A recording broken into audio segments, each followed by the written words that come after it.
fantasy football. It's my quarterback. If you guys do that, man, it's unfair. How's your fantasy team looking this year? I won $1 million. Come after me! I'm a man! I'm 40! Hello, this is Lachlan Patterson, and you're listening to My Fantasy Wife Podcast. Enjoy. My Fantasy Wife Podcast. Style is impetuous. My defense is impregnable. Blaire. I watched 40 minutes of Space Jam this weekend. It's 40 minutes of my life. I'm not going to get back. Put that in your pipe and smoke. Gary. They had already announced he was leaving. Well, he just didn't want to wait out the 30. You know how when you quit a job, you got to give them 30 days or whatever. 2 weeks. You've never had a real job, have you? No. He is the man in the fantasy world. Drew. You're not a Peyton Manning fan, I'm not a Manning fan. You can't be serious, man. You cannot be serious! Lewis. You love Burger King. Yeah, I like Burger King. Yeah. Not the game. We're talking about practice, man. You're listening to My Fantasy Wife Podcast. www.myfantasywife.com.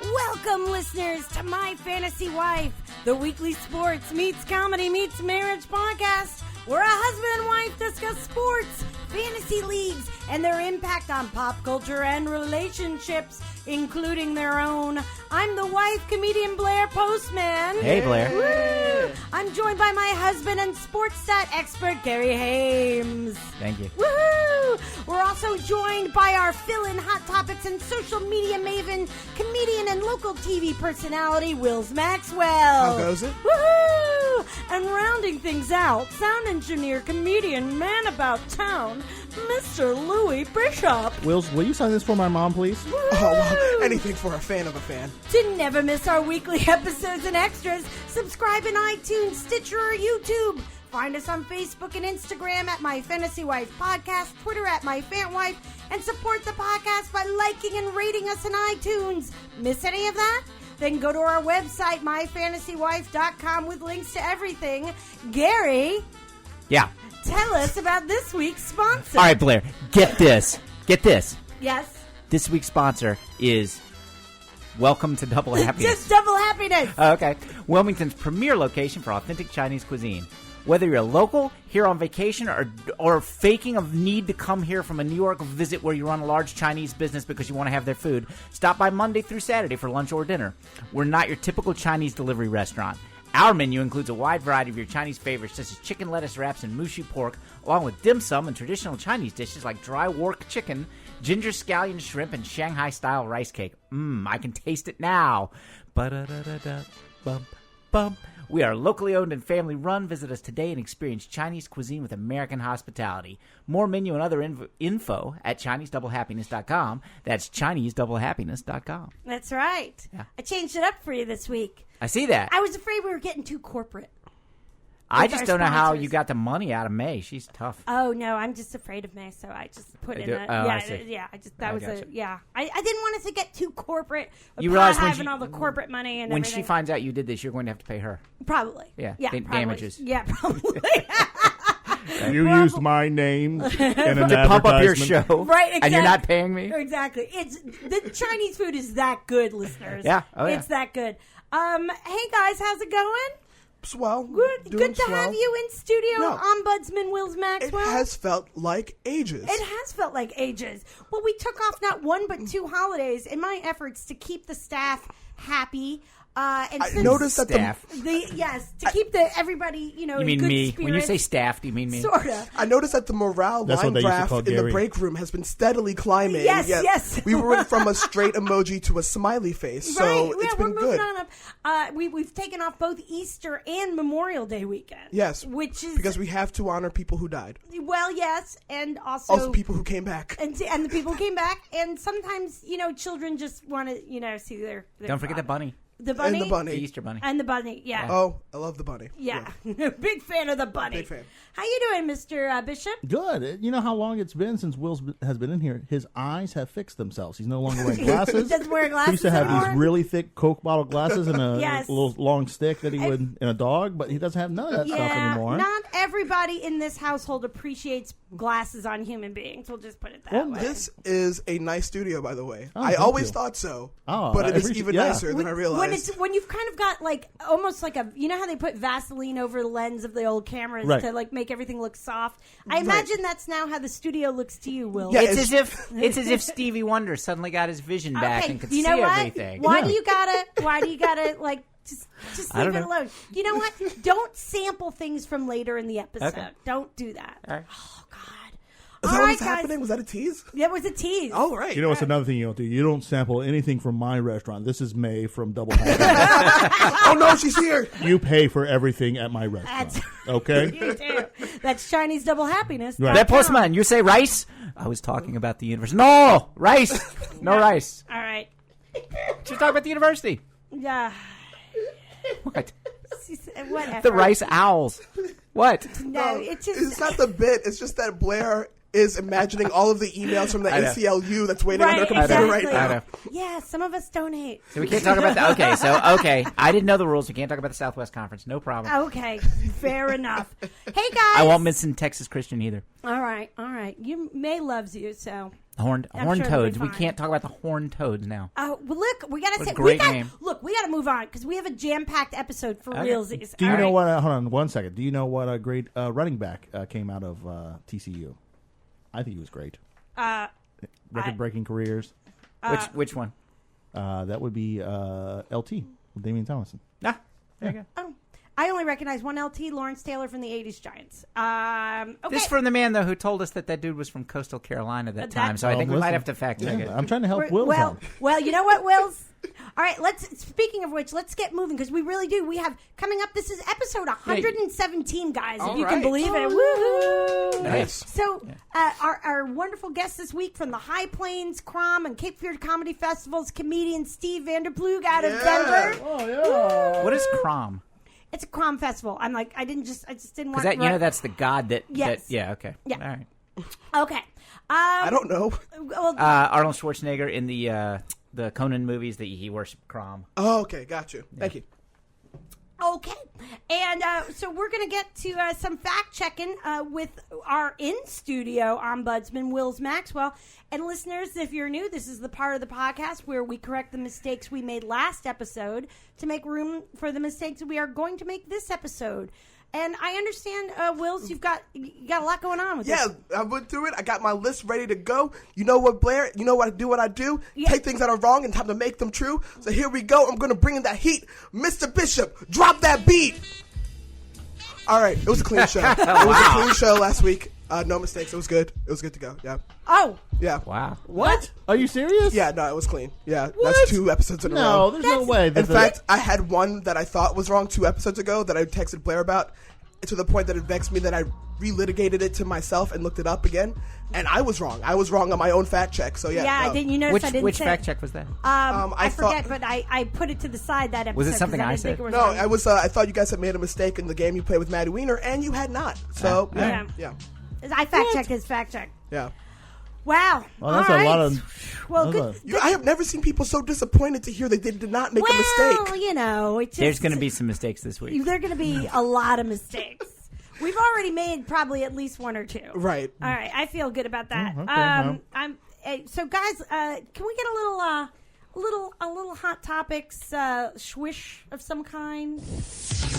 All right, guys, we're going to do hot topics for the week. First of all, NBA playoffs, stuff going on. I've got a few things here. Let's just start with the basics. Gary, we've got Cavs and Warriors, and we've got 1 game in as we tape. Is that right? Yes. And the Cavs lost by a good bit. They were completely blown out. It was worse than the score looked. Really? What was the score?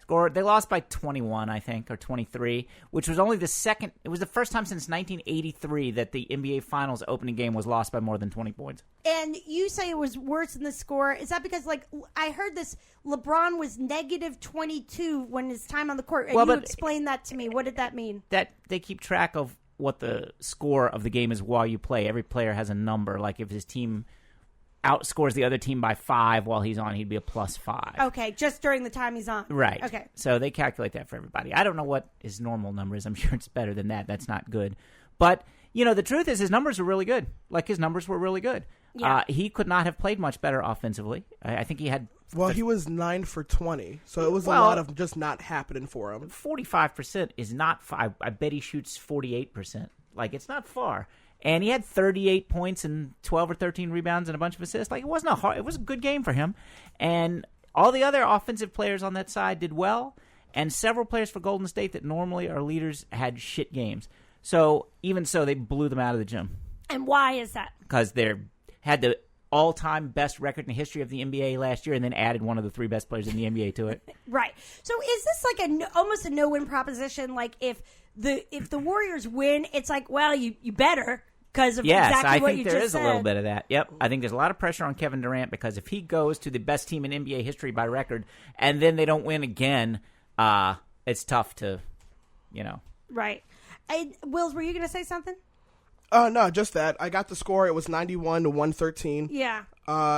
And it looked, from what I saw of it, I only came in towards the end of that game. It just looked like they had figured LeBron out and they had frozen him out a little bit. Mm-hmm.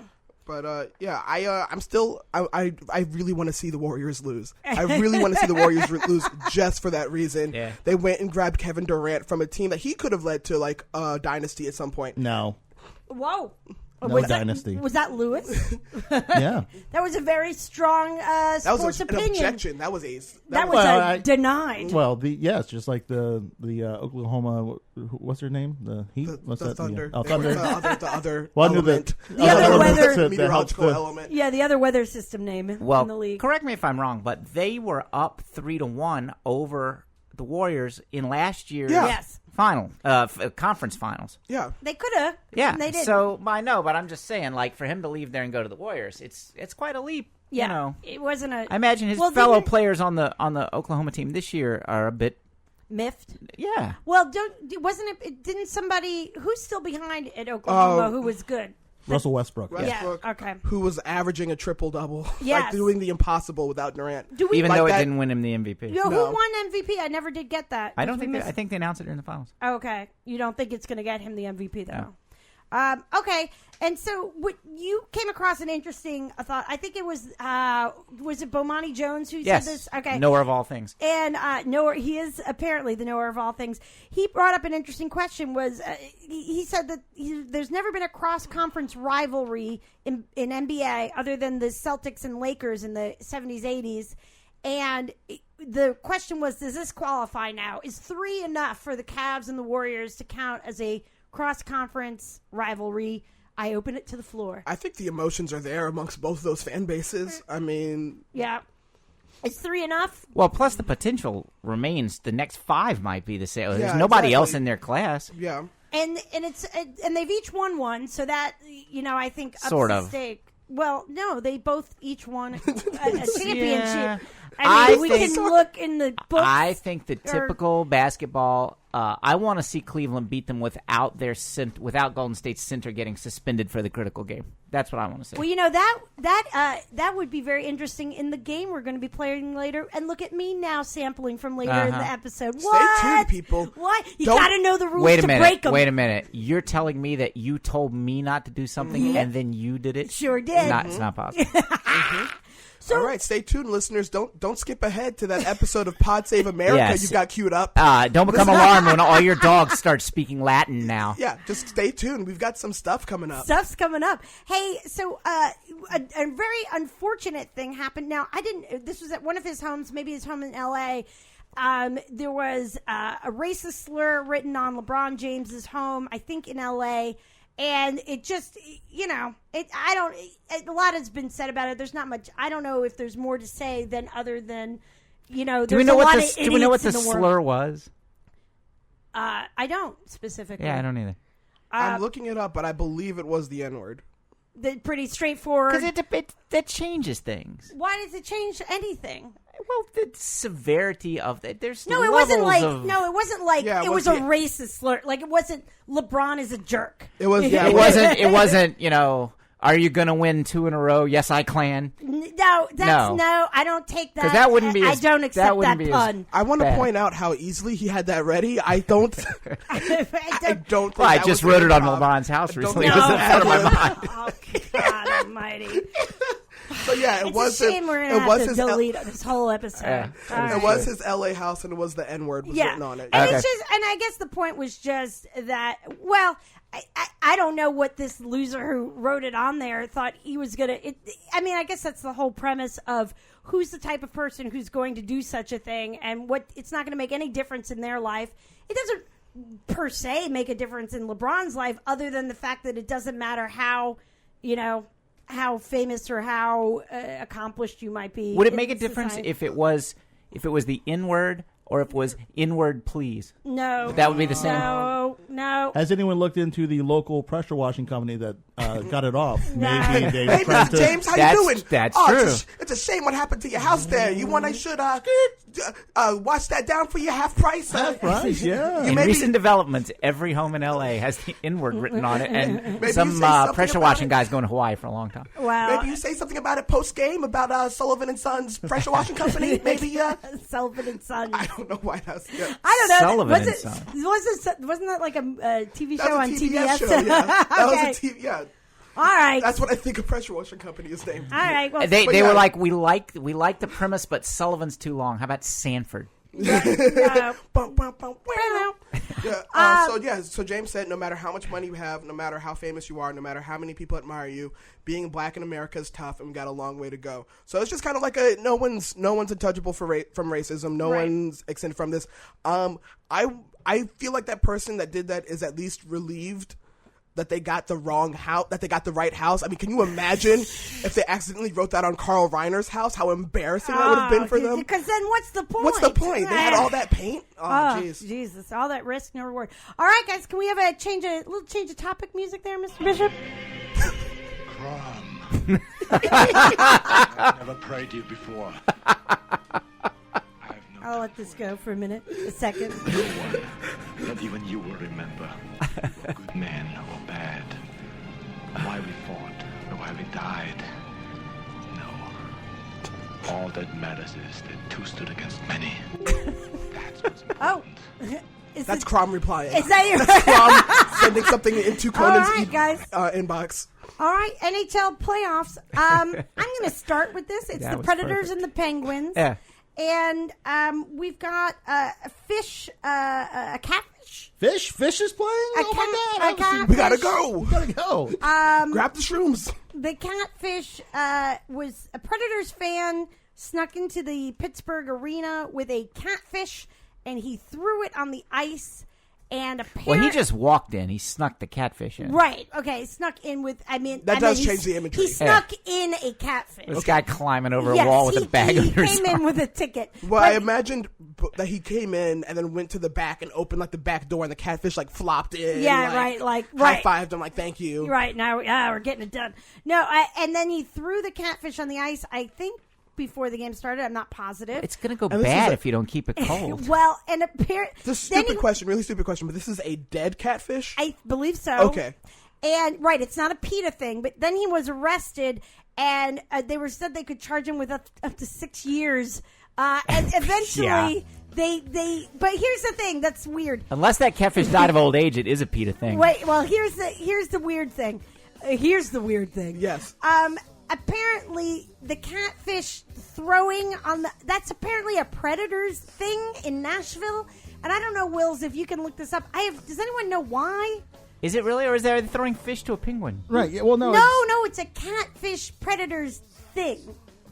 I don't know why. I am not familiar. We'll see what the Google says. I thought there was a saber-toothed tiger thing. I would think it was because they throw, don't they throw squid? They throw octopus. Yeah, yes. So catfish, I think would be a southern food. That's so what I that was would thinking. Be the idea. I think it's just a takeoff on Nashville Predators catfish tradition. Why fans throw catfish on the ice? Yes, why? Does it say? Excellent summation of the that's question. That's the thing. And my data is bad right now. It is loading. Okay. It is loading. Okay. Well, it is loading so slow that I still see the headline for the LeBron James article right now, but it's loading. Okay. So in the meantime, Gary, so what do we got with the NHL championship? I believe I was listening to this last night, and I heard the synopsis of the game, which is somebody scored, and then the other team rattled off like 4 or 5 in a row and blew them out of the gym, but I didn't hear who it was. Okay. So no one's I think it was Nashville. I think Nashville came back and won It's last 5-1. night. Yeah. Okay. Yeah. Wow. And so what's the 2-1 overall. Pittsburgh's up 2-1. All right. So Nashville won a blowout. Hanging in there. Yeah. Wonderful. NHL comes down to the goalie. It's going to be whoever gets hot in goal. What's this we got playing here, Mr. Bishop? This is Johnny Russell with Catfish John. Oh, okay, nice.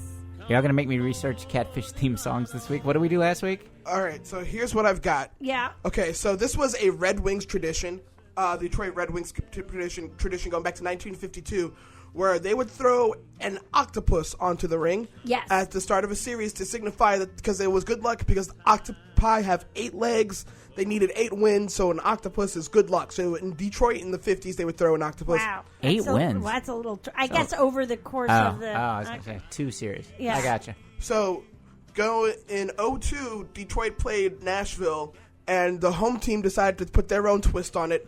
So they put a catfish, which is the popular thing to eat in Nashville. Right, and aquatic threw it on the being, ice. yes. Yeah. All right, so that's pretty much it. So incredibly, scientists discover 16 armed sea creature never before seen and immediately have it stolen from the lab and thrown on the ice by a Penguins fan. Yeah. To symbolize these 16 games that it now takes to win. All right. All right, guys. Well, can we have a little change of topic music? Better hope you don't have a child that has a birth defect that it has 16 arms. I don't Or it'll know. be on the ice at a, Why at are a you saying Predators that? game. Why That's would the you- logic. But why wouldn't No, but They seem to have painted themselves in a corner with this one. I don't even understand. I don't understand. We go to 32 game series. No I don't centipede is understand, gonna and be yet I'm safe. also offended. It's hard to explain. That is hard to explain. Yeah, It has something to do with your dislike of me. Yes, what's the bumper sticker? I don't understand, yet somehow I'm offended. Yes, yeah. My fantasy wife. Get that merch ready, guys. Yeah, that Get merch. that merch. All Sell right. those to women all over the place. Yes.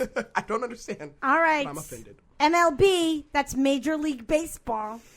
There was a big fight.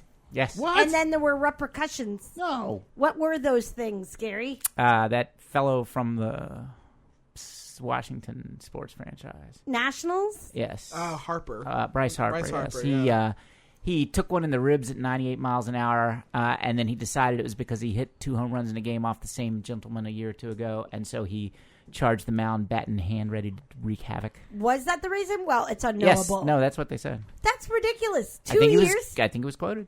That's that. Everybody involved seemed to totally Big, agree that it was fat, intentional. Big fat baby. Yeah, well, that that's pitcher. baseball for you. Big fat baby. Some people hold You guys grudges. you guys can't see this, but Blaire just took her baseball helmet off and threw it on the field. Yes, exactly. I'm throwing a tantrum about other people's tantrums. You really could hurt someone 98 miles an hour. Yes. Jesus Christ, in the ribs. Could hurt someone rushing the mound with a baseball bat too. Yeah, you could. Okay, yeah, all around. And then what? Well, but the dangerous odd sport. part is, here's the odd part. They were both given 6-game suspensions. But the pitcher only plays 1 or 2 of those 6 games and doesn't play the other 4. Oh, he did 6. So he doesn't the get... initiator actually got a lesser sentence than the Oh, they don't have person. rollover suspensions? Yeah, that's that's not the what I next was season. thinking. Right. Well, I mean, I would think it would mean 6 games he could have pitched in. No, but he doesn't. He's a starting pitcher, so Right, you no, don't. that's You what only I'm pitch saying. in like every 5th game. I am agreeing so that no, it is unfair. 6 calendar games, and he only misses 1 or 2. That's Yeah, he Yes. got, And Harper so- got suspended for 4. The pitcher got suspended for 6. I'll tell you how I know they knew they made a mistake, because when he appealed, rather than going through the appeals process, they just immediately reduced his suspension. Mm-hmm. So they thought about that a little longer and realized, no, we can't have the retaliatory guy get a much bigger suspension than the instigator. Plus, I think it came out the next day or 2 that it was true. Like, they really did hit him on purpose. I think everybody admitted it. That's ridiculous. Well, it happens all the time. I know, but I don't approve of it. Think of how much more fun sports would be if I made up the rules. Somebody notify If you wrote down in baseball, the commissioner. no hitting on purpose. No hitting on purpose. Everyone be nice. Oh, come on, Since Blaire. the commissioner almost certainly listens to this program, we can expect action on that within the week. Yes. No spitting. Please. No bad outfits after the game. What? You're no fun, Blaire. I hate you. George Brett should be allowed to use as much pine tar as he wants. As much pine tar, as long as it looks nice. All right. Okay. All right. Can we have a little? If you haven't seen that clip recently, you should watch that. George Brett losing his mind in 1977 when they throw him out of the game for too much time. He hits a game-winning home run, comes around the bases, and then is immediately thrown out, and his home run's taken off the board because he used too much pine tar on the bat. Yeah. And he loses his mind. Yes, I recall. Yeah, it's fantastic. It was the 80s, I just saw that the other day on ESPN. So what's happening with the judges' chamber? Is this something you really wanted to talk about? No, I just thought it was funny. The Yankees have a rookie named, I want to say Mike Judge, but I know that's not right. Somebody Judge. And isn't Mike Judge from Beavis and Butthead? Yes, or something? I don't think that's And the hit HBO show Silicon Valley. Yeah. Please watch every Sunday. Right. Right. Yeah, no, his last name is Judge. I can't remember his first name. But he's going to be Rookie of the Year, and he's hit all these home runs. And so the Yankees took a small 6x3 box in right field right behind where he plays, and they lined it with fancy wood paneling, and everyone that sits there every night has to wear a judge's robe, and they put a big sign up there that says Judge's Chamber, and they gave them all signs to hold up from here now and then saying things like, all rise. Right. That's Yeah. awesome. It's already expensive for a family to go to a Major League Baseball game. If you've got to invest in wigs and judges' Well, no, they robes- give you all that stuff. Oh, okay. It's like free clothing. It's for the homeless, I guess. I know. For the It's homeless. nice. Who can afford a $200 ticket? I don't know. Yeah, no. But they get a nice robe out of it. All right. And they have blow up gavels, and they're all banging on the thing with their blow up gavels. That's awesome. Yeah, blow up gavels would be important, Yeah. not actual gavels. No. We've learned our lesson, Yeah, I hope, about right. Major League Baseball Yes. fans. And I don't know. I thought that would be fun. I bet that's a hard ticket to get. I bet it is. All right. I do have a birthday coming up. in January. Right. Okay. Might be easier to get in January. We all have a birthday coming up At some point, yes. By that. All right, well. All right, guys. Well. Yeah, you can cross mine off the list. You know what I want. All right. Can I have a little change of topic music? It won't be as good as the last one. Get out, ball. I beg to differ. That was a baseball sound effect. By the way, royalty free. Can you play that again? I enjoyed it. Okay, yeah, sure. Oh, the second one costs money, though. Get out, ball. All right. Get out, ball. Apropos of nothing, we saw Wonder Woman yesterday, and I enjoyed it very much. Well, the movie. The movie. Yes, Gary, the movie. Enjoyed it very much. Did you like it? Yeah. All right. I think I should leave this topic before Gary says something sexist. What did He you seems like about on it? a roll today. I like that it was. Oh my God! Please. I liked that. I liked the opening where they showed the whole island where she grew up and Yes. how she grew up, and there are lots of badassery. And I liked that she wasn't a moron, and I liked that she was a badass again, and I like Chris Pine was fun, and He was fun? Yeah, he was a fun character. I found it a little unrealistic. Fun. I like that they sort of talked about without hitting it too hard. Some of like the, you've got a Middle Eastern actor who's talking about, it's 1917 and he wants to be an actor, but he's the wrong color, and just sort of things like that. It's just interesting nods to like what was going on besides just this wonderful superhero stuff. There was other things going on in the world that wasn't also awesome, but without getting distracted from the main story. And it was cool. Nice. I think. Tell me if y'all agree with this. If they trained a woman, please, from the age of 3, sure, in every military thing imaginable, knife, sword, shield, whatever, right. And she became literally the greatest warrior in the world. I want you to think about what you're going to say. Don't you think the odds are that she would not also look like a supermodel? Well, she would definitely have some scars, you would think. I just think she'd be. I mean, look at the superstar. Like a major, I want you to be very careful. like a major scar across the face. I want you to be very. I want you to stop and think about what you think would be a good thing to say right now. Blaire is twisting her wedding ring right now. I just don't think she would have had a lot of time for haircuts and makeup if she was on that training well, regimen. and Chris Pine wouldn't have looked like that if he was, the spy who's trudging through the... Well, that's a little different, though. If he was attending, court galas in foreign countries, he might have to be good looking. After they trudge through the war zone and they're covered in mud. Oh, at that point, I agree with you. His blow wave wouldn't have been so perfect. Yeah. But I'm just thinking, I think it's more likely she would have been kind of like a plain dog face looking, but super muscular. Not what we think of as feminine. She was pretty muscular by my standards. Okay, so it wasn't... Wow, that doesn't invite me to get in trouble. No, but so you mean it wasn't completely realistic, like the idea of like Iron Man dude being like Iron Man? Yeah, I mean, I don't know.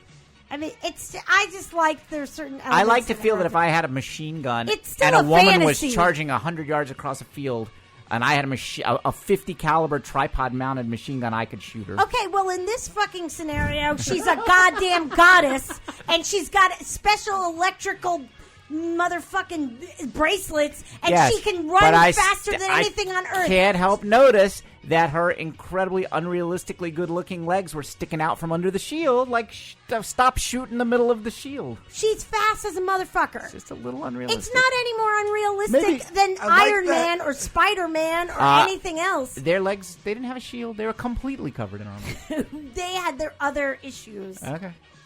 Well, maybe it's not her. Maybe you should take up the training of the person that was shooting the 50 cal. That they didn't move. The Germans didn't seem to win a lot of these wars. You're right. They get themselves into it, but then they can't get out. Right. Yeah. All right. Like, that's where you maybe should put the blame. Poor training. They were fighting Germans in this movie? Yes, it was World War I. Oh. Yeah. All right, so who do we have left? Who do we have?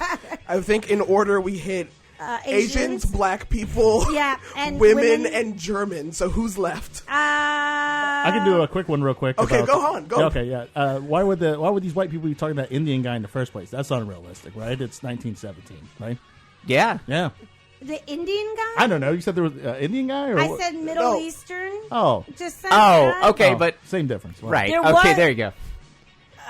Well, there was actually... Bishop just worked another couple of slurs in there for The British Empire was far-reaching at that stage. True. And yes, they had a lot of people living there. There is also a Native American in the movie. What? Yeah. Yes, true. That's right. Yes. That was like the most ethnically balanced movie I've ever seen. Yes. Had one of everything. Yes. It was, Star was a woman. Not, yeah, there wasn't... Okay. Hold on, I got one more question about Wonder Woman. I didn't know. So is she like immortal? I didn't know that. She's a demigod of some sort. There's different origin stories, and I looked at Wikipedia. They've kind of updated recently, so she's a daughter of Zeus. Originally, she was made of clay and like had life breathed into her, back in 1941.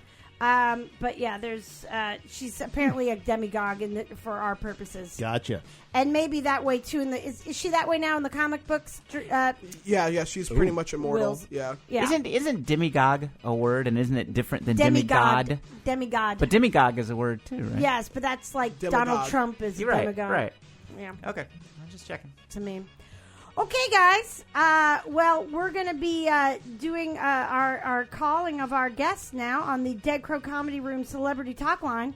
Dead Crow Comedy Room in Wilmington, North Carolina has weekly events featuring local and regional comedians like Free Comedy Bingo every Tuesday, hosted by our own Louis Bishop and in-booth sidekick Mr. Lou Morgante, as well as nationally touring comics from TV and movies every weekend like June 9th and 10th, comedian Rich Voss from Comedy Central, Opie and Anthony, and a million other things.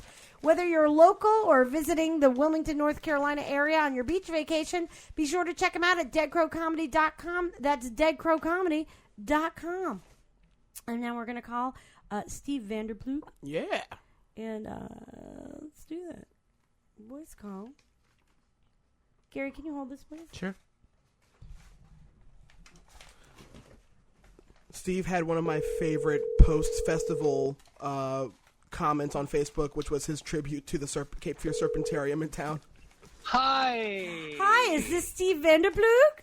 Oh, this is Steve Vanderploeg. Hello. Hello, Steve. This is Blaire Postman with the My Fantasy Wife podcast. How are you? Oh, I'm wonderful. How are you? I'm doing very well. Steve, before we get going, I'd like to introduce you to who else is here in the studio with us. Who's that? Okay. Well, it's my it's my husband and sports stat expert, Gary Hames. Hey, how you doing? Hello, Gary. And our comedian and ombudsman and sitting in a social media maven, Wills Maxwell. Hey, Steve. What's up, Wills? How are you? Doing great, man. And rounding things out, comedian, sound engineer, and man about town, Mr. Louis Bishop. Hi. Hi, Louis. Hi. He said hi. I know. Yeah, we both said hi. Oh, okay. Yeah, I didn't think your mic was on. No, yeah, no, I said hi. He said hi. Oh, okay. Everyone said hi. Hey, Steve. Hello. We're a well-oiled machine here. Well, it's these soup cans in our ears. They're working great. Yeah, they're working great. Steve, I'm going to read a short bio about you for our listeners. Okay. Steve Vanderploeg is a Dutch boy from the suburbs of Denver, Colorado, where he runs an award-winning show at Chain Reaction Brewing Company in Denver. He's also aware that awards mean nothing. He has performed at the High Plains Comedy Festival, Crom Comedy Festival in Denver multiple times. Everyone, big round of applause for Steve Vanderploeg. Yeah, Did you write that? Applause for me. I did it. Yay! No, I did not write this. Every week, Steve, Gary has to ask in studio on the recording whether I made up the bio. I did not make up that bio. That was bio that I found on a comedy festival website about Steve. So the comedy festival bio said he was aware that awards mean nothing. Yes. Okay, I'm just checking. It was. I don't take creative liberties with these. Yeah. I don't. All right, Steve. So as we do with all of our comedian guests, we ask you about some things. Maybe it's about sports with other people, but we also have, a lenient interpretation of what that means. And so it's sort of whatever interests outside of comedy you might have. And we asked you what you might be interested in. And one of those things was that you have a Star Wars Lego collection. Is that right? I do, yes. I love specifically Star Wars Legos. Okay. And what started the are you a fan of Star Wars in general or just the Lego form? I like Star Wars and I like Legos. So Star Wars and Lego together, it's like Reese's Peanut Butter Cups.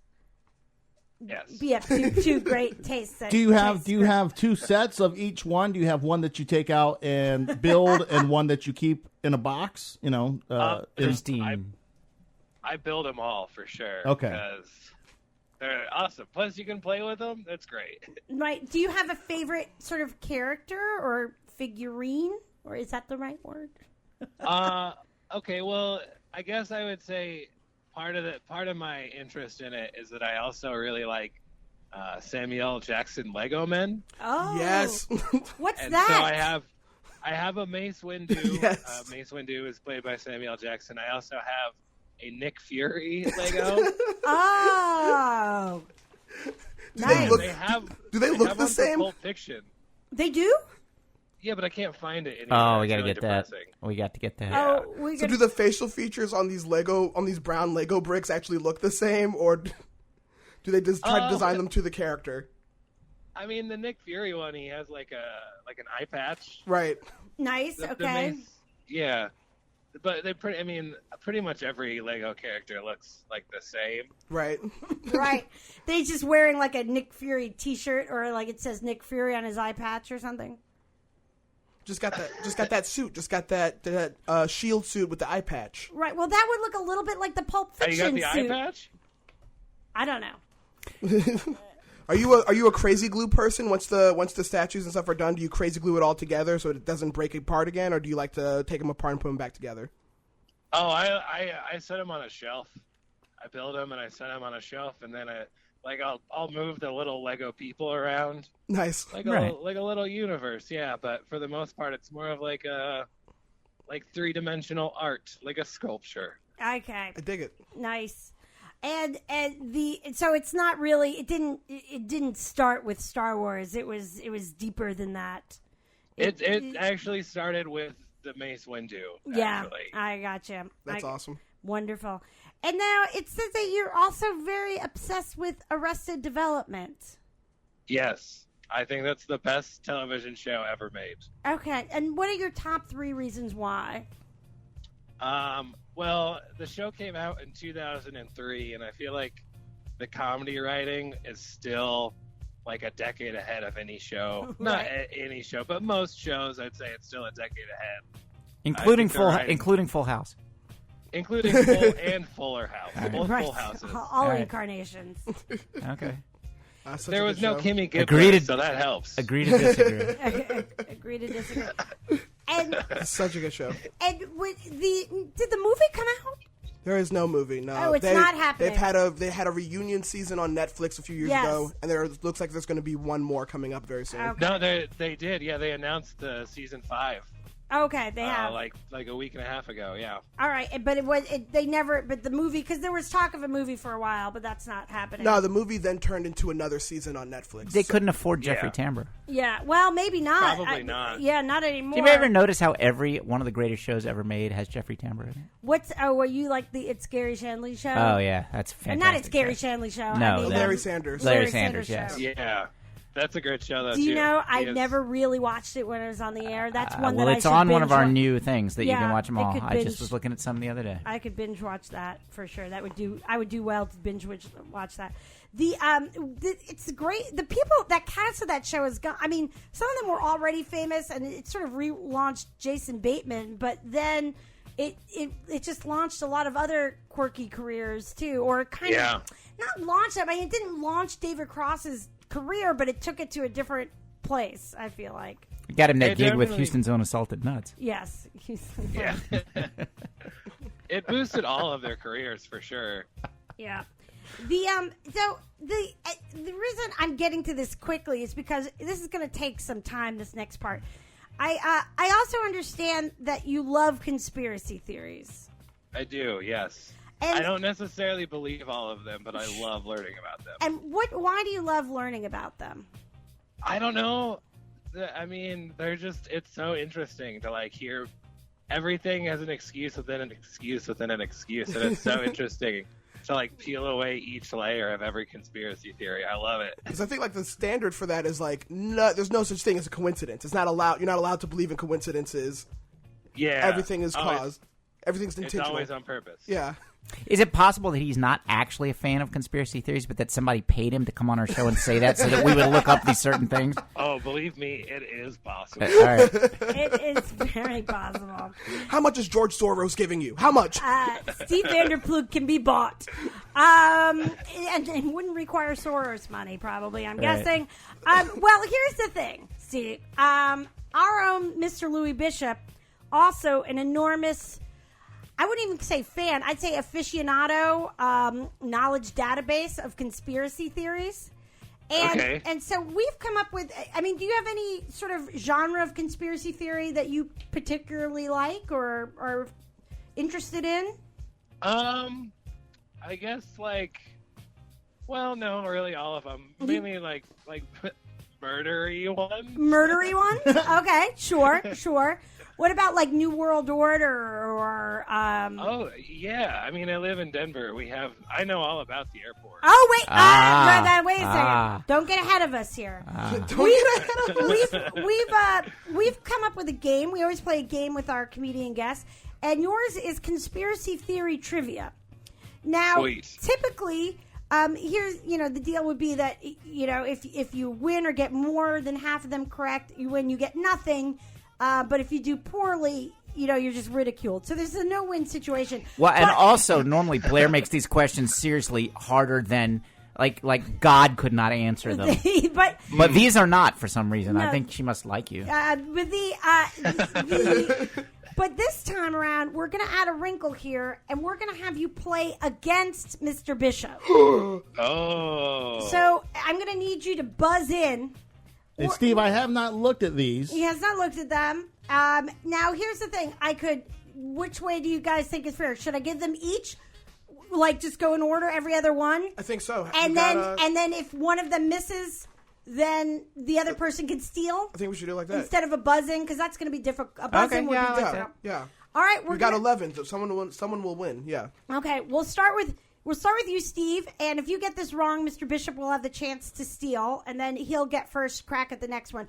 And since we have 11 of them, we'll have a tiebreaker at the end if we need it. Yeah. Awesome. Don't use that 11th one if there's a winner after 10. Right. Because then there might not be. Right, fair enough. All right, guys. We'll start. Actually, we're going to start with you, Mr. Bishop. Okay, wow. All right. Yeah, we're going to start with you. Number one, I'll read this one. Many have made the accusation that this drink was released in 1985 with the specific intention that it would fail and its classic version would see increased demand. What was that drink? New Coke. It was New Coke. Yeah. Ding, ding, ding, ding, Dang ding, it. ding, ding, ding. All right. All right. You ready, Steve? I am. Gary, why don't you read number 2? All right. In the first round of their championship rematch, Muhammad Ali knocked this boxer down with a punch that many in attendance did not see, leading to the nickname Phantom Punch. To add to the confusion, Ali did not immediately retreat to a neutral corner, delaying the referee's count. Ali's opponent staggered to his feet after about 20 seconds and resumed the match. However, the referee then stopped the fight after the official timekeeper signaled that he had counted the opponent out. Who was Ali's opponent? Oh, boy. Tyson. No. All right, listen. Wait a second. Go ahead, Mr. Bishop. Do you have a guess? That would be Sonny Liston. Ding, ding, Because ding, ding, Sonny ding. Liston put money on himself because Sonny Liston was trying to get out of his betting debts in Vegas. Wow. That's the. I guess. Are you saying that is your theory on the genesis of that? Well, some could say theory or some could say fact. I mean, Okay. How woke are you? That's the. Well, I don't know. Maybe not that well. Why would you ask? It's a conspiracy theory game. Just fair dive enough. in. Have you ever heard of that conspiracy, Steve? I have not. No. Okay. All right. So you're saying that he didn't? Yeah. Listen. Wait a second. No one beats the bear. Wait. Sonny Liston put it on him. I'm confused. All right. Sonny Liston Put it on himself money to lose. To lose. Yeah. Oh. Put money I on thought you himself said, to lose. I thought you said money on himself, Yeah, he meaning said to Liston win. round 1. Yeah. Oh, okay. Yeah, I think he did say that the first time. No, money to lose. Oh, okay. But I knew what he meant. That makes sense. Okay. All right. Wills, why don't you read number 3 for Lewis? All right, some have suggested that Gary Kasparov's chess match loss to this famous computer was due to cheating by IBM to achieve victory that would be widely publicized. So what was that computer? Geez, I can't. I know it's some numbers or something, but I don't know. R2D2? Yeah, no, it's not that. But those are some numbers. I don't know. All right. I mean, I know it, but I don't know it. Steve, we'll have Wills read that again. You could steal here. All right, some have suggested that Gary Kasparov's chess match loss to this famous computer was due to cheating by IBM to achieve victory that would be widely publicized. Oh man, the name it's got like a butler's name. It was on Jeopardy. What's the? It's not Jeeves. It's the other butler sounding name. I'm going to stop you right there. I think you're a few years ahead. This was in the 80s, I believe. 90s? I think it's older than that. Oh, older than that. It's Big Blue. Big Blue was the computer. You were thinking of Watson. Yes, IBM's you Watson. were thinking That of is Watson. Yeah. Another smart computer trying to destroy us all. All right, so let's see. This one goes to Steve. This one goes to Steve. I'm getting myself confused. This one goes to Steve. Steve, in 1985, this player was one of the best prospects in years, and the league's marquee franchise needed a star. In a video, the person placing the envelopes in the bin seems to throw an envelope to the side of the bin, and the envelope David Stern pulls out with the team's logo, which would be the person who gets the team that gets to draft first. Inside appears to have a bent corner. Who was the player and the team? I know this one, and I completely believe this one. You genuinely believe this I one. believe it too. Yeah. That's crazy because I got very confused on that one. Okay, and does anyone want to take a better chance? Yes. Okay. The gist of it is that in 1985 at the NBA draft, they put all the team's logos in envelopes in a big hopper, and they were going to pick them out to determine the order. So whoever gets pulled first gets to have the first draft pick and get this superstar player on their team. And the conspiracy theory is that the NBA wanted one of their foundation teams to get it, bring the attention to the city that had been floundering. So I've heard various things. One says that they bent the envelope corner so that he could tell which one it was as he pulled it. One said it was frozen so he could feel that it was cold.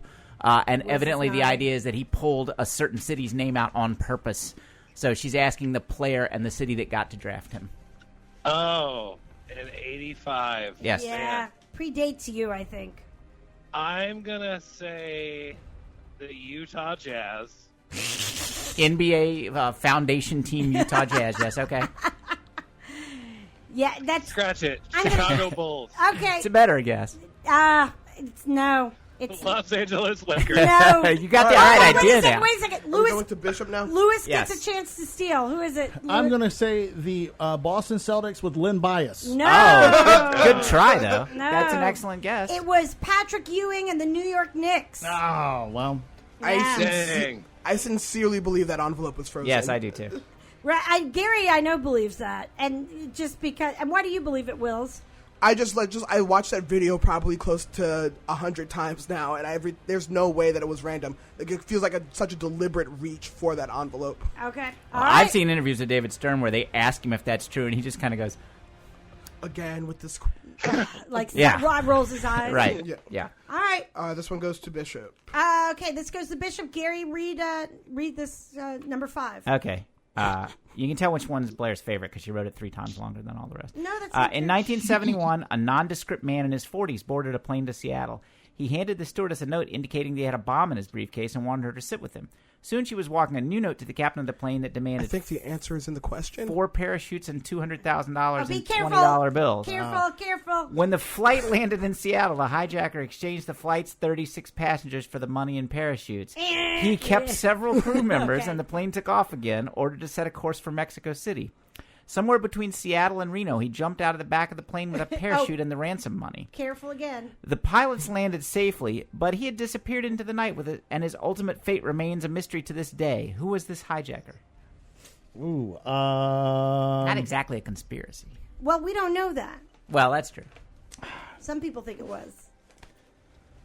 What is his name? The only person I can think of that jumped out of a plane with money, but I thought he was on another plane. But I'm just going to. What is his name? Damn it! He's got like a name that's like Big Blue. No, yeah, Big Blue. Watson. D.B. Cooper. Yes. Nice pull. Wow. Steve, I did not just think so you were going to get that. Steve, just so you know, Bishop just ripped his shirt in victory, just like Right. from the center. Yes. Rent it. Like, exactly. I wish I was there. That's super awesome. Yeah. It's pretty intense vibe in here right now. All right, Wills, why don't you read number 6 for Steve? In 1993, Michael Jordan left gambling to pursue baseball, but it is suggested that it was... Oh, my God. What school did you go to? But it's suggested that it was actually a secret suspension for what? Performance-enhancing drugs. Okay, No! Can I take this steal? I guess. Yes. I'll tell you in a second, If you Steve. say basketball, I'll give you $100. Well, Did I say it? That would be gambling if we did It that. was Oh, did I say gambling? Yes, you did. Oh, wow. My bad. I won't take that. I said he left gambling Let's nix that. Did I say he left gambling to pursue Yes. baseball? Yeah, you did. You did. You know what? I think that's right. I think that's what happened. Yeah, I think that's what you're... That's why I was suspended. That's why he was suspended. My Steve, bad. it's anarchy here in the studio because Wills accidentally said Michael Jordan left gambling to pursue baseball where it was supposed to be basketball, and the answer was gambling. I didn't even realize that I said that. My bad. Yeah. Let's throw that out and use our extra question. Well, and maybe. give Steve the next one. Well, yeah, you know what? That seems fair. So are we going to give Bishop the point for the answer? No, again? we're going to Okay. throw that one out because All you right. read gambling. But in we're the going to thing. read Steve number 7, which seems fair. Steve, did you We know had 11 about, questions. Did you know about that conspiracy about Michael Jordan had not really left basketball, but it was a secret suspension for gambling? I have not heard that, but also, yeah, that's cool. It could have been so many things. It could have been so many That's things. true. All right. I'm going to read number 7. Steve, this is for you. Oh, well, this... We picked this. Now, this whole thing's going to be a conspiracy theory. Right. Blaire and I Steve- conspired to get this question to you. Yeah, Steve, several conspiracy theories relating to a certain American airport's design construction, such as the runways being laid out in the shape of swastikas, murals painted in the baggage claim area having been claimed to contain themes referring to future military oppression and one world government, a dedication marker in the airport inscribed with the words New World Airport Commission, and also inscribed with the square and compasses of the Freemasons, along with 2 grand lodges of Freemasonry, is mounted over a time capsule What airport is that? And you forgot the best Before part. I give my answer, I would just like to say thank you for the softball. I would have been really upset if I had not gotten any of these right. Okay, yes. But it's definitely Denver International Airport. Ding, ding, ding, ding, ding. No, we were Absolutely looking correct. for Myrtle Beach. No. Myrtle Beach. What were you going to say was the best part, Gary? Oh, well, the one I read said that they believed there was an entire major secret city underneath the runway. Something like that. Have you heard that about what have you heard about the Denver International Airport, Steve? Yeah, we actually created our own conspiracy theory. And it's not really a Official. city under there, but rather it's a diamond mine that Jay-Z owns. Oh, okay. Hey, Because where do you put your diamonds in the sky? Oh, didn't nice. it get hit head on by a tornado a few years ago? Like right into the main right into the main building. Wasn't it Denver? It was a major like Midwestern city. Might have been. There was like a storm that collapsed part of the tent, but it wasn't a tornado. I swear I've seen footage of from the inside of the windows like blowing in. And I was thinking, maybe the Illuminati used their tornado generating machine to try to wipe out the Western Freemasons. Right. St. Louis. Okay. All Was right. that St. Louis? All right. Oh, okay. Well, it My did bad. happen. It did happen. So now do we go back to the old order or to the new? The aim on that tornado machine is not working So I perfectly. guess number 8 to Bishop. Okay. Yes. So, Mr. Bishop, Yes. number 8, a variation of the theory that the moon landing was fake by the U.S. government includes the detail that this famous director created the fake footage for the moon landing. Who was that director? I've never heard it put to a director, but I'll say Steven Spielberg. Stanley. Oh, come on, Blaire. Oh, Come Kubrick. on. Steal Kubrick. This is definitely a conspiracy. I'm going to give him half a point. Half a point? I'm gonna I knew that one. Give the man a whole point. All right, we'll give you a whole point. Yes, Stanley Kubrick, and allegedly, this whole game is falling apart. What I like as we ordained it to. Yes. As we preordained planned it to. for this game. And Will's looked at me with such disgust, and I'm like, man, you just said gambling in the question. We're just get it together, Blaire. Come on. Yeah, it was. And apparently, according to one theory, there are clues that Kubrick created this footage in the movie The Shining. Yeah, because if you look at the moon landing footage, the twins on the tricycle are behind Neil Armstrong. Yeah. They are riding around on the moon. So that's a clue. Like an Easter egg, yeah. They say that in the Stephen King novel, the hotel room number that all the action happened in was 217, and in the movie, the Kubrick movie, it's changed to 238 to symbolize the 238,000 miles that the moon is from the Earth. So, Steve, you for real knew that. Is that because you love moon landing fakery? I a little bit, but I also like Stanley Kubrick. Okay. All right. And the other one was that in the book it wasn't twins, there was one little girl. And they made twins in the movie to symbolize the Gemini program. We read that about the theory today. All right, so this next one is going to you to start, Steve. Am I reading this? I butchered the last I'll one. do It's it. Gary's. Over the years, skeptics have poked holes in the assertion that Stevie Wonder is blind.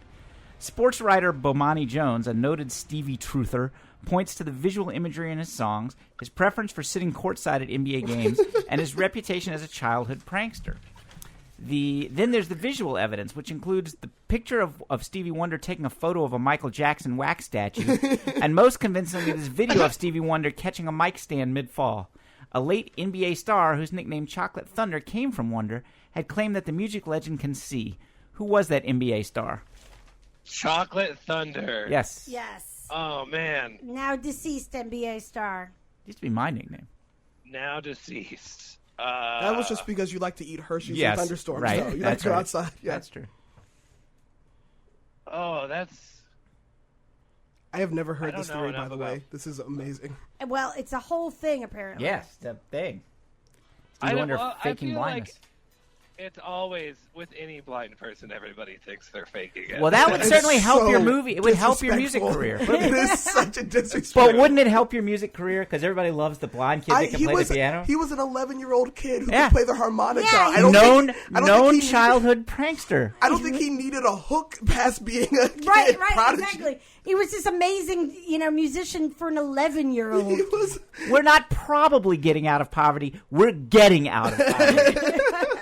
So what do you have a guess on the NBA star now deceased who believes Stevie Wonder was not blind? Oh, I have no idea. I can provide a non-giveaway hint. But then Lewis gets to get a chance. All To, okay, Lewis, who's your guess? Oh, you're not going to give me the first name like you did? Should we, for fairness? All right. Who's your guess? Dominique Wilkins. Good guess. Same time frame. No, it was Daryl Dawkins. Chocolate Thunder. Philadelphia 76er center Daryl Dawkins. Daryl Dawkins. And apparently this is a whole thing, and Bomani Jones really believes that Stevie Wonder is not blind. And there are other people. There are other things too, where people, the mic stand. Or did they say the thing? Yeah, it's the Michael Jackson wax statue. I don't know. I've never heard about this, but there are. Well, then there was that video that came out of him scoring 20/20 on a vision test. Yeah, right. That was a giveaway. That last line is dead giveaway. CVQRDE. All right, Mr. Wonder. You are done. Yeah, that bottom line. ICANSEE. Just kidding. What? I didn't hear what you said. I'm sure. He's reading the eye chart. The bottom line. ICANSEE. Just kidding. I seen. I can see. Oh, I can see. Oh, ha. Okay. All right. Who's next? Number 10. Now, wait. Who is this going to? This is going to Lewis. This is going to Bishop. Right. Yeah. Lewis. Number 10. Who reads this? Me? Sure. Yeah, I give up. All right. Just help me keep track of the points. Yeah, I give up. All right, Lewis. This female pop culture and reality show star is suggested to be actually the daughter of O.J. Simpson.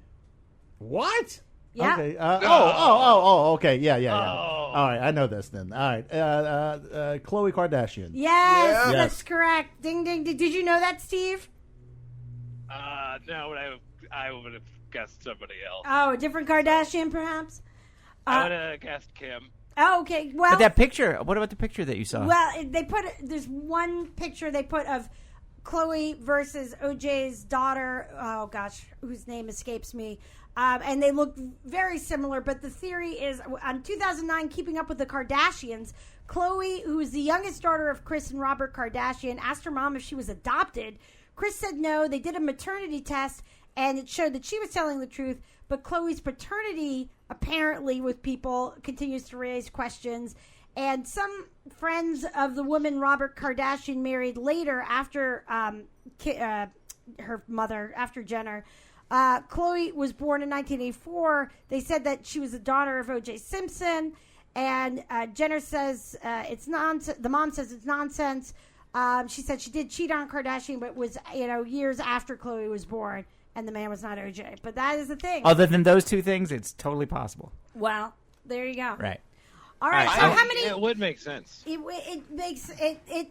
I mean, it's not outside the realm. All right, so we have to do this last one because we threw one out. Well, but wait. Here we go into 11, and they are tied 3-3. You guys are tied 3-3. This is my favorite one of all of our research from today. Okay, this is for the whole thing, Steve. And we're not making this up. Right. This is literally got fingerprints all over the internet. We're not making it up. No, we'll put it that way. Hold on, I got a quick question. Yeah. So there's 11, right? Yeah. And you guys mess up one, so I lose out on one, and you give Steve one that he said at the beginning. And you give Steve half of the thing. I'm just saying, who's winning? One second. Conspiracy. 1 second. 3-3. Hey, Bishop, can I talk to you for a second? Yeah, sure. Guys, give us a second. Give us a minute. Lewis, come on, man. You know this is our guest. We're trying to make set our guest up. We talked about this before the show. What are you doing right now, man? Sorry about that. All right, come on. All right, I'll come back. Okay. Did you guys ever see the movie Quiz Show? Yeah. All right, so Bishop, hey guys, Bishop and I just had to talk about something. I borrowed some money from him earlier. I gave it back. Oh, okay. Yeah. All right. All right. So, what's the score? It's 3-3 according to Will's. Okay. All right, so for all the marbles, and whose question is this? This is goes to Steve. All right. One theory that we read about today on the internet maintains that humanity is actually under the control of shape-shifting alien reptiles who require periodic ingestion of human blood to maintain their human appearance. David Icke has been a devoted proponent of this theory. He was a BBC journalist. David Icke's theory, which encompasses many other conspiracy theories, is that humanity is actually under the reptilians, with evidence ranging from Sumerian tablets describing the Anunnaki, which he translates as those who from heaven to earth came, to the serpent in the biblical Garden of Eden, to child abuse and water fluoridation. Wow. According to Icke, this famous American-British political families are actually such creatures, and Diana, Princess of Wales, was aware of this, presumably relating to her death. Margaret Thatcher also believed to have been an important figure in the reptilian secret army. Okay, careful. I thought I messed something up. No. Ahead. So, who were the two most prominent and important political families involved in this rumor? And one is American and one is British. And the lizard people? Yes. Yeah, these people are actually lizard people, according to this theory. They're not human. Lizard overlords. So these people are lizard people. These people are lizard people. Right. For the Americans, I'm going to say, oh man, there's so many. So many lizard people. There's so many lizard people. Ashton Kutcher is one of them. Yeah, have you seen Charo recently? She looks kind of like a lizard. I want to say the Queen for the England. More specific. And your guess for the American? For the American, I'm gonna say Nixon. Good guess. He was a lizard. He was just not part of this conspiracy. All right. So that's not correct. Mr. Bishop, do you want to guess about the American and the British families who are actually our lizard overlords? All right, I will go with, for the Americans, I will go with the Rothschild family, and with the Americans, I will go with the House of Windsor, the Windsor family. You mean British? Yes. Yes. Did I say American again? I'm sorry. Yes. I'm going to say British, yeah. Okay, here's the thing. This ends in a tie because neither of you got the American one right. And essentially, astonishing. I thought that was the easy one. You both got it's the British royal family. There's a lot of different ways to say that. The Queen and her family, the Windsors is correct. It's the most perfect way for this to end in a yes, tie. It it's is. Remarkable. The American political family that are all reptiles, is really? The Bushes. Of course. The Bushes. That was my next guess. Well, no, listen, no, that doesn't make sense. And the Rothschilds aren't American. Right. Because the Bushes are just that's the royal family over here. That's why Barbara Bush looks just like the Queen. Well, They're all all the same family. Lizard people. No, the American political family. Yeah, okay. That's going to be so disappointing to as with it's sort of like it's a snake eating its tail, if you will. In that this game is now as controversial and Patrick Ewing goes to the Oklahoma City team. And littered with conspiracy theories as the conspiracy theories themselves that made up the game. Lewis is upset and well, this is rigged. Clearly, it's not. Yeah. Steve, he is sewing his shirt back together, back onto his body. That is, I don't know how we are going to break this tie, but we're going to come up with a way in the future to break this tie. This time next year, let's all meet again, right, in this exact spot. Whichever of you managed to manipulate the gold price the most in the next 6 months wins. You know what? That seems fair. Right. That seems fair. Blaire, don't even act. You're already 6 steps ahead. Right. Oh, you yeah. knew all this was going to happen. Right. I'm so organized. It is pretty remarkable that we didn't have a Rothschild question. Blair's maiden name was Rothschild. I don't know if y'all know that. What? Anyway, yeah. We don't need to talk about that. Anyhow, Blaire, where were you in 1971 over Seattle? Do you have any fun shows or anything coming up, Steve? You plunged to safety using your diaper as a right. Exactly. I was one. Any big shows or any fun things coming up for you, Steve? I'm not supposed to announce it until tomorrow. Well, this is not going to come out until at least Monday. That's great. That's tomorrow. Right. I got accepted to do the 208 Comedy Festival. in Congratulations. Boise. It's Wow. thanks. Yeah. Nice. It's their inaugural festival. I'm very excited. Where? I don't know where what's this 208? Seattle. Where's 208? Where's 208? It's Boise, Idaho. Oh, we might have to go to that one, honey. We like Boise. Yeah, we have, do. We have one of our 7 listeners is in Boise. So We ran into Bill Walton on the sidewalk last time we were there. We did. It was about 10 years ago. But yeah, it was. I love Boise. It was fun. It's awesome. They had that really nice theater. They did have a really nice theater. Oh, you're gonna have a good time. Congratulations. All right, Thanks. man. Well, thank you so much, and good luck on sabotaging those gold prices or inflating them. You could go either way with it. I said manipulate. I didn't say up or down. Manipulate. Either way. We're gonna need a paper trail though. All right. All right, Steve. It's been a lot of fun. Thanks so much. Yeah, it has. Thank you guys so much for having me. Bye, Okay. Steve. Bye. Awesome. Bye, everybody. Bye. Wow. Hi, Lewis. Oh, he's not talking to Hi. me. Okay. Oh. Good. Wow. So, Lewis, everyone gets a fair shake here at He's my playing us Fantasy out Life already. Podcast. Okay, anyway, download all the episodes, Stitcher, YouTube, and Instagram and Facebook. Thank you. Thank you, He Mr. just Bishop. walked out the room. Thank you, Mr. Bishop, for taking us out with the jazz trumpet of stylings, and Mr. Al Hurt. Thank you. We think you're great. Thank you. Bye.